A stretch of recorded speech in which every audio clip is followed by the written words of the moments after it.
आज इस वीडियो में हम बात करेंगे कि how to conquer any fear, कि हम कैसा भी फियर हो उससे बाहर कैसे निकलें, है ना। तो हमें समझना है कि ये फियर क्या है। फियर को समझने के लिए आपको अपने बचपन में जाना पड़ेगा। जी हाँ, आप थोड़ी देर अपने बचपन में जाइए और देखिए कि जब भी आप कुछ गलती करते थे या जब भी आप कुछ ऐसा करते थे तो आपके पेरेंट्स, आपके फ्रेंड्स, आपके टीचर, आपकी सोसाइटी क्या करती थी उस टाइम। वो आपको डराती थी, है ना। वो आपको डराती थी और वो ही डर आपके सबकॉन्शियस माइंड में फीड होता चला गया। जी हाँ, जो फियर का काम कर रहा है। अब आप इतने बड़े हो गए तब भी आपको डर लग रहा है, क्योंकि बचपन का डर अब इतना बड़ा हो गया है ना कि अब हम इतने डर गए हैं कि हम अब कुछ करने में, हर चीज़ करने में डरते रहते हैं, क्योंकि बचपन में ही हमारे लोगों ने, हमारी सोसाइटी ने हमें डरा के रखा था। हमारी कंडीशनिंग हो गई थी, है ना। आपने सुना होगा जब हम छोटे थे तो हमें बोला जाता था उस कमरे में मत जा, उस कमरे में भूत है ना।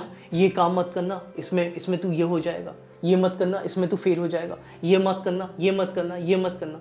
सो मत मत मत कर करके ऐसे कर करके हमें डरा दिया, और डरते डरते डरते हमारे अंदर कंडीशनिंग हो गई, और वो कंडीशनिंग इतनी स्ट्रांग हो गई कि अब हम बड़े भी हो गए हैं तो अब वो कंडीशनिंग इतनी आसानी से ब्रेक नहीं होगी। जी हाँ, और यही डर का कारण है, यही डर का कारण है। Because fear can learn, because हमने फियर को सीखा है। फियर अगर आप एक वर्ड है, फियर एक वर्ड है, राइट। अगर इस वर्ड को आप हटा दें तो एक सेंसेशन ही है ना अंदर।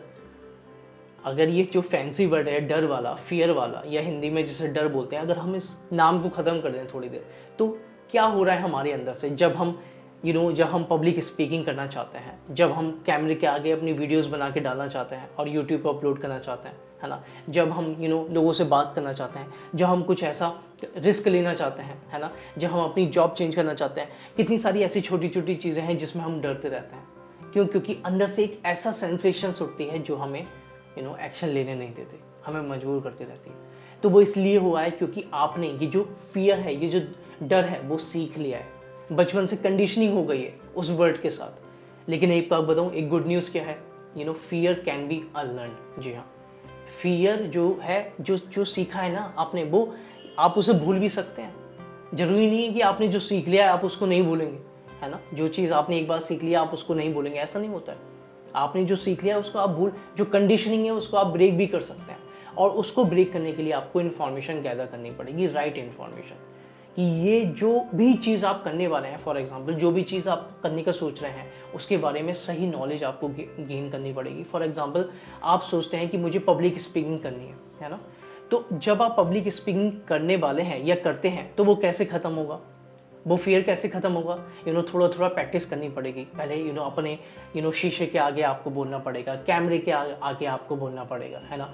फिर ऐसे ही धीरे धीरे आपका डर निकलेगा, तब आप कह सकते हैं कि हाँ एक टाइम बाद आप स्टेज पे जा सकते हैं। तो ऐसा नहीं है एक बार में ही आपको कुछ नहीं होगा, वहाँ भी डर लगेगा और हर बार डर होगा, लेकिन डर जो है धीरे धीरे ही कम होगा किसी भी चीज़ का, है ना। क्योंकि जो सबकॉन्शियस माइंड में डीप रूटेड हो गया है, कंडीशनिंग जो बन गई है, उसे ब्रेक होने में बाहर निकलने में टाइम लगता है ना। उसको ब्रेक होने में टाइम लगता है। जो आपने सीखा है अब उसको भूलना भी तो पड़ेगा ना। तो जितना सीखने में टाइम लिखा है उतना भूलने में भी टाइम लगेगा ना, है ना।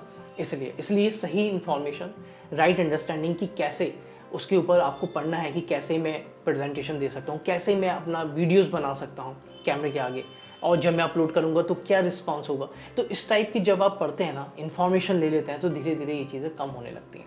तो ये बेस्ट तरीका है। राइट अंडरस्टैंडिंग जब आपके अंदर आती है तो आप कोई से भी फियर को कॉन्कर कर सकते हैं।